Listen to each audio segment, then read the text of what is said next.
Sesaat lagi Anda akan mendengarkan program Renungan Sahabat Seperjalanan bersama Pendeta Wendy Pratama. Selamat mendengarkan.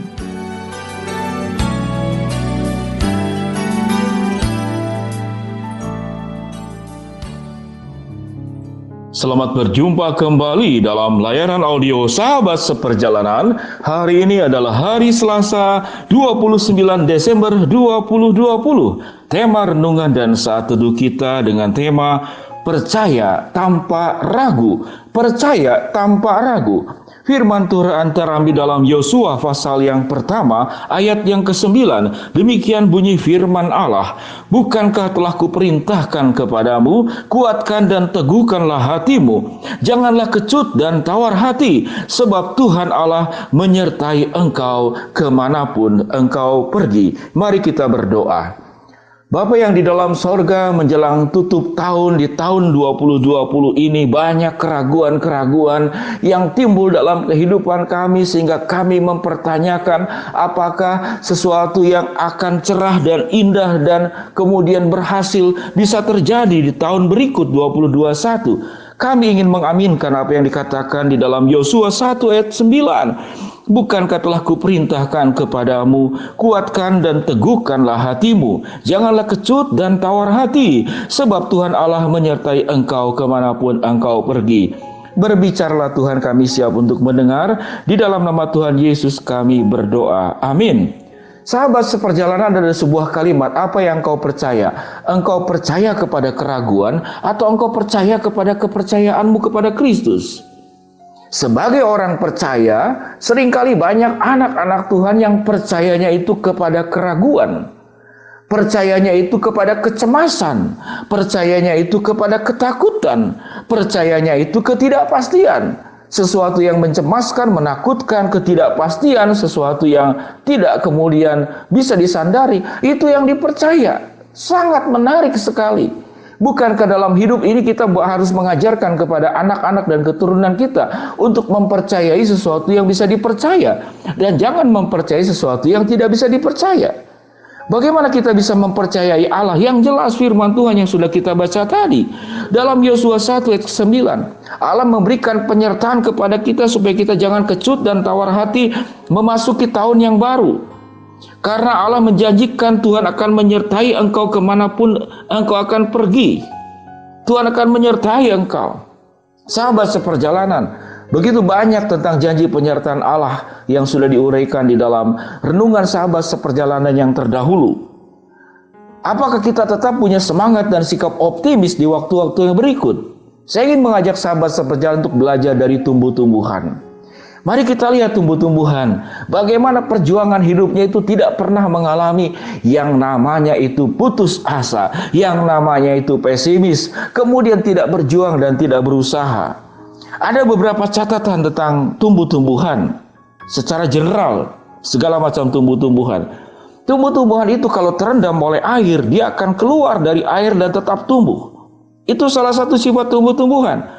Dan tumbuh-tumbuhan terhimpit oleh trotoar sekalipun memiliki tanah yang sedikit, dia akan berjuang. Kelihatannya mati waktu panas, tapi sewaktu ada air sedikit saja dia akan tumbuh kembali. Tumbuh-tumbuhan juga bisa tumbuh di dalam bebatuan, entah itu rumput liar atau apapun, tapi dia termasuk tumbuh-tumbuhan. Tumbuh-tumbuhan bisa tumbuh di belahan aspal. Kalau ada sedikit belahan saja, ada sedikit tanah saja, pasir, debu, kotoran yang masuk, dan dia bisa tumbuh. Bahkan tumbuh-tumbuhan bisa tetap tumbuh di tempat-tempat bukit yang sangat miring sekalipun. Tatkala tumbuh-tumbuhan tidak punya batang yang kokoh, ada yang namanya itu tumbuhan merambat. Dia akan merambat, dia punya tidak kemampuan tinggi seperti batang kelapa atau pohon-pohon yang lain. Namun akar-akar merambat ini bisa merambat setinggi apapun gedung, merambat rumahmu, merambat pohon yang lain. Kalau ada tiang listrik, dia merambat. Dia tetap tumbuh. Sahabat seperjalanan, di dalam dunia keseharian kita ini kita belajar tentang apa yang namanya itu percaya. Mempercayai Allah yang bisa dipercaya. Bukan mempercayai sesuatu yang tidak bisa dipercaya. Yaitu apa? Keraguan kita, kecemasan kita, kekhawatiran kita, ketidakpastian kita, pengalaman buruk kita. Itu dianggap sebagai sebuah kebenaran. Dan kita menggeser Tuhan di dalam kehidupan kita. Tuhan menjadi tidak terlihat, sedangkan Tuhan nampak begitu jelas di dalam keseharian kita. Dari alam ciptaan yang sudah Tuhan ciptakan, dari tumbuh-tumbuhan, dari sekian banyak termasuk tumbuh-tumbuhan yang saya jelaskan. Bisa tumbuh di bebatuan, bisa tumbuh di trotoar yang sempit, bisa tumbuh di belahan aspal, bisa merambat tembok, bahkan bisa tumbuh di bukit-bukit yang terjal. Kalau kita di bukit jatuh, dia tidak, dia terus merambat ke tanah. Bahkan fungsinya dia bisa menahan erosi dan kemudian longsor. Sahabat seperjalanan yang dikasihi Tuhan. Lalu kita seringkali bertanya, mengapa Tuhan itu susah dipahami oleh pemikiran kita? Kalau Tuhan itu bisa dipahami, maka saya percaya kepada Tuhan. Maka pemahaman ini sebetulnya adalah pemikiran yang sangat kerdil. Kalau Tuhan itu sulit dipahami oleh logika dan pemikiran kita, maka berarti Tuhan lebih besar dari otakmu. Tuhan lebih tinggi dari logikamu. Kalau Tuhan bisa dipahami oleh logika, Tuhan bisa dipahami oleh pemikiran kita, maka Tuhan menjadi lebih kecil dari otakmu. Mari kita belajar hal yang sederhana dari keseharian. Pilot lebih pandai dari kita yang bukan pilot bagaimana kemudian menerbangkan dan menurunkan pesawat. Dia lebih besar dari kita. Bagaimana ahli kunci yang tahu kunci, dia bisa membuka kunci yang tertutup karena dia punya keahliannya. Bagaimana seorang pemanah dan penembak bisa menembak dan memanah dengan tepat di sasaran? Karena dia punya keahliannya. Sedangkan Allah itu adalah Allah yang ahli di dalam segala hal. Sementara kita punya kemampuan yang sangat terbatas karena Allah adalah pencipta dan kita adalah ciptaan. Biar bagaimanapun yang namanya pencipta, dia lebih besar, lebih tinggi, lebih mulia, lebih agung daripada ciptaan. Dan semua ciptaan akan tunduk kepada pencipta karena dialah yang membuat, dialah yang menciptakan, dia yang mengadakan dari tidak ada menjadi ada. Sebagaimana dalam Kejadian pasal 1. Bumi belum berbentuk dan kosong, lalu Allah menciptakan selama 6 hari. Dan di hari ke-7 kemudian Tuhan beristirahat. Sahabat seperjalanan, bagaimana kita bisa belajar percaya tanpa ragu? Banyak kisah di dalam Alkitab bagaimana Sarah di dalam masa tuanya kemudian melahirkan. Bagaimana seorang anak yang menyerahkan 5 roti dan 2 ikan di dalam keluguannya seorang anak. Dia yakin Tuhan bisa memberikan makan 5.000 orang, semua yang hadir. Anak itu hanya percaya tanpa ragu menyerahkan. Bagaimana Daud bisa mengalahkan Goliat yang secara hitung-hitungan manusia, sesuatu yang tidak mungkin. Menghadapi Goliat adalah menyerahkan hidup menjadi mati konyol. Namun Daud percaya di tahun berikut kita akan menghadapi Goliat masalah di tahun 2021. Apakah kita mempercayai kekhawatiran? Apakah kita mempercayai kecemasan? Apakah kita mempercayai ketidakpastian? Atau kita mempercayai sesuatu yang tidak bisa dipercaya?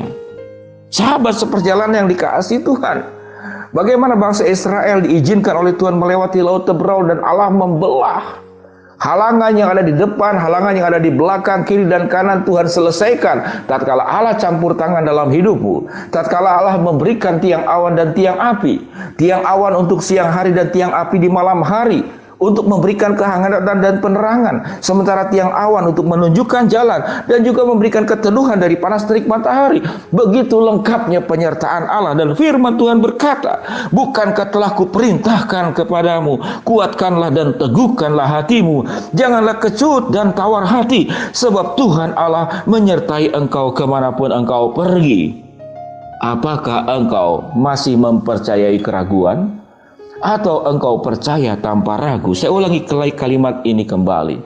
Apakah engkau mempercayai keraguan? Atau engkau percaya tanpa ragu kepada Allah? Itu ada pilihan. Mari kita berdoa. Bapa yang di dalam surga, hamba-Mu berdoa buat sahabat seperjalanan yang sedang sakit di rumah sakit maupun di rumah. Tuhan jamah, Tuhan sembuhkan. Buat sahabat seperjalanan yang sedang mengalami hambatan, kesulitan dan rintangan, Tuhan bukakan jalan. Buat sahabat seperjalanan sedang berharap dan memohon sesuatu, Tuhan akan kabulkan sesuai dengan kehendak, pertolongan dan kebaikan-Mu. Di dalam nama Tuhan Yesus kami berdoa. Amin. Sahabat seperjalanan, apakah engkau percaya keraguan atau engkau percaya tanpa ragu? Itu adalah pilihan. Shalom, Tuhan memberkati. Amin.